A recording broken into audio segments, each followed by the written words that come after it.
అవేం చేశారు? అంత వచ్చినాయా ఇంత వచ్చినాయా? పాప మా కార్డు ఎత్తుకొని చూపించడంతో ఆ ఇంట్లో వాళ్ళు కంగారు పడిపోయేది. ఓయమ్మా 2 లక్షలు వచ్చినాయి, 3 లక్షలు వచ్చినాయి, ఇవన్నీ ఎక్కడ పెట్టాము, ఏం చేసాం మాకే అర్థం కావట్లేదు, మళ్ళీ రేపు పొద్దున మళ్ళీ ఇవన్నీ కట్టమంటారేమోనని చెప్పని భయపడి చచ్చిపోయారు. అట్లాంటి రాజకీయాలు కాదు. తెలుగుదేశం పార్టీ అట్లాంటి పరిస్థితుల్లో తీసుకురాదు. ఎటువంటి పరిస్థితుల్లో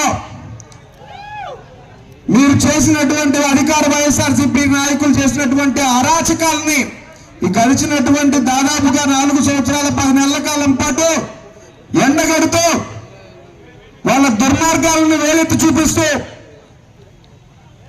భవిష్యత్తులో వీళ్ళందరికీ కూడా తగిన గుణపాఠం చెప్పే విధంగా దినేష్ రెడ్డి గారు పనిచేయడం జరుగుతూ ఉంది. ప్రతి ఇంట్లో సమస్యలను తెలుసుకుంటూ ఒక సామాజిక వర్గానికో లేకపోతే ఇంకో కులానికో కాదు, ప్రతి ఒక్క కుటుంబానికి కూడా న్యాయం చేసే విధంగా నేను పనిచేస్తానని చెప్పని అన్ని కుటుంబాలకు కూడా భరోసా ఇచ్చినటువంటి పరిస్థితి ఈరోజు చూస్తా ఉన్నాం. ఏ కుటుంబం దగ్గరికి వెళ్ళినా దినేష్ రెడ్డి గారిని అదే విధంగా ఆదరిస్తా ఉన్నారు. అందరికంటే ముఖ్యంగా యువత మహిళల్లో దినేష్ రెడ్డి గారికి విపరీతమైనటువంటి క్రేజ్ పెరిగిపోయింది. దానికి ఉదాహరణ ఈ రోజు మన కళ్ళ ముందే కనపడతా ఉంది బైక్ ర్యాలీ. ఏ స్థాయిలో ఈ రోజు నవ్వుతో నా భవిష్యత్ అనే విధంగా ఈ రోజు బైక్ ర్యాలీ జరిగింది.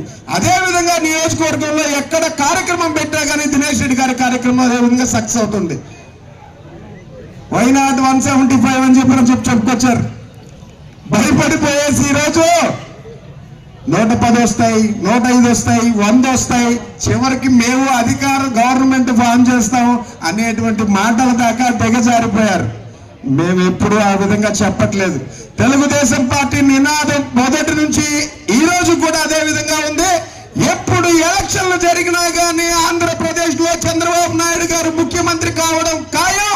కోవూరు నియోజకవర్గంలో దినేష్ రెడ్డి గారు తెలుగుదేశం పార్టీ జెండా ఎగరేయడం ఖాయం అని చెప్పని ప్రతి ఒక్కరూ తెలియజేస్తా ఉన్నారు. ఆ విధంగా ప్రతి కుటుంబం కూడా దినేష్ రెడ్డి గారికి స్వాగతం పలుకుతుంది.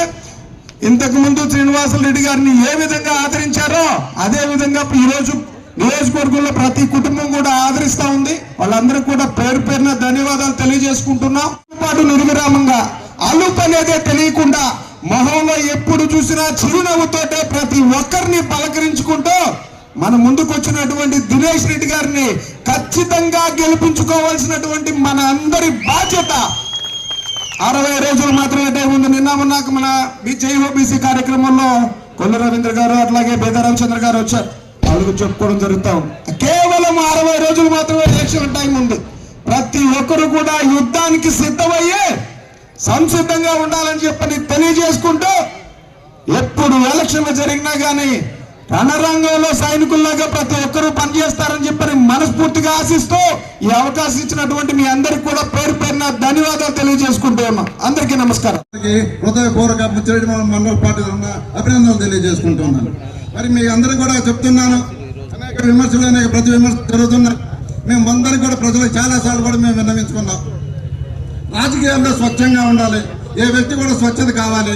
మరి మా దినేష్ రెడ్డి గారికి ఉంది, మరి ఏ నాయకుడికైనా ఉందా అని ఒక్కసారి ఆత్మపరిశీలన చేసుకోమంటున్నాను. యువకుడు, ఉత్సాహవంతుడు, ఉన్నత విద్యావంతుడు, మరి ఎలాంటి కుటుంబంలో మచ్చలేనటువంటి రాజకీయ మచ్చలేనటువంటి వ్యక్తి మా దినేష్ రెడ్డి గారు. ఈ నియోజకవర్గం అదృష్టంగా భావిస్తున్నాం. ఈయన అనేక కార్యక్రమాలు దిగ్విజయంగా ముందుకు జరిగిన 3 సంవత్సరాల్లో కోవూరులో చంద్రబాబు నాయుడు గారి మీటింగ్లో ప్రజలు ఇసుక వేసే రానున్నటువంటి మహోన్నతమైన ప్రజా సమస్యల ముందు మా దినేష్ రెడ్డి గారిని కూడా తొలిసారిగా విజయదుందుపై మోగించారు. మరి ఇంకో 2వ కార్యక్రమం యువకుల నారా లోకేష్ బాబు గారి ఆధ్వర్యంలో ఈ ముచ్చిరెడ్డిపాలెం మండలంలో ఎంత గొప్పగా విజయం సాధించారో కూడా మీ అందరి సమక్షంలో ఆయన విజయదుందుపై 2వ యాత్ర జరిగింది.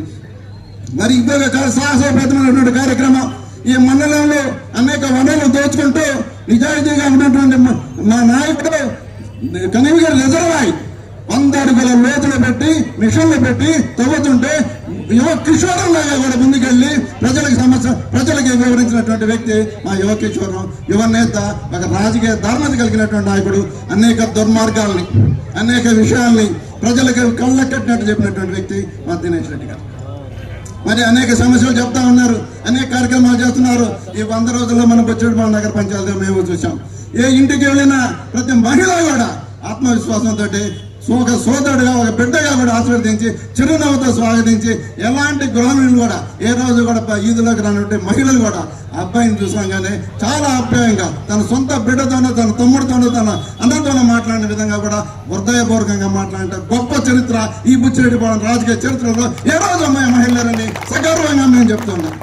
ఇంత గొప్పగా ఉన్నటువంటి వ్యక్తి అనేక విజయాలు సాధించాడు. చంద్రబాబు నాయుడు గారి సమావేశం కానివ్వండి, యువకులను కానివ్వండి, ప్రజల యొక్క సమస్యల మీద దారి దోపిడీ చేస్తున్నటువంటి రాజకీయ నాయకులను ఎత్తు చూపడంలో కానీ దుందుపి మోగించాడు, విజయాన్ని సాధన చేసుకున్నాడు. మరి రాబోయే రోజుల్లో కూడా ఇంకా కొద్ది రోజులే ఉన్నాయి. మీ అందరికీ తెలుసు ఎలాంటి వ్యక్తి, ఎలాంటి నాయకుడు, ఈ రోజు అవతల వ్యక్తి ఎలాగున్నాడు. వాటి విషయాన్ని మేము ఎవరిని గురించి కూడా చెప్పాల్సిన అవసరం, ప్రజలకు మీ అందరికీ కూడా తెలిసినటువంటి విషయాలే. కాబట్టి మనం ఈ నియోజకవర్గాన్ని ఈ నదువులు పర్యటన చేసేటప్పుడు అనేక మంది యువత కోసం, యువత తల్లిదండ్రులు ఆ అబ్బాయితో షేర్ చేసినటువంటి బాధ, మనోవేదన, మా బిడ్డల యొక్క భవిష్యత్తు నాశనం అయిపోయింది, 20 సంవత్సరాలు వెనకపోయింది. మరి బాబు మీరు రావాలి, మా బిడ్డల యొక్క భవిష్యత్తును మీరు కాపాడాలని ప్రతి ఒక్క బిడ్డ, తల్లి, తండ్రి కూడా ఆవేదనతో షేర్ చేసుకున్నటువంటి సందర్భాలు కూడా అనేకం ఉన్నాయని కూడా మీ అందరికీ కూడా తెలియజేస్తున్నారు. కాబట్టి ఇంత మహోన్నతమైనటువంటి వ్యక్తిని మనం తప్పుగా గెలిపించుకోవాల్సిన బాధ్యత మన అందరి మీద ఉంది.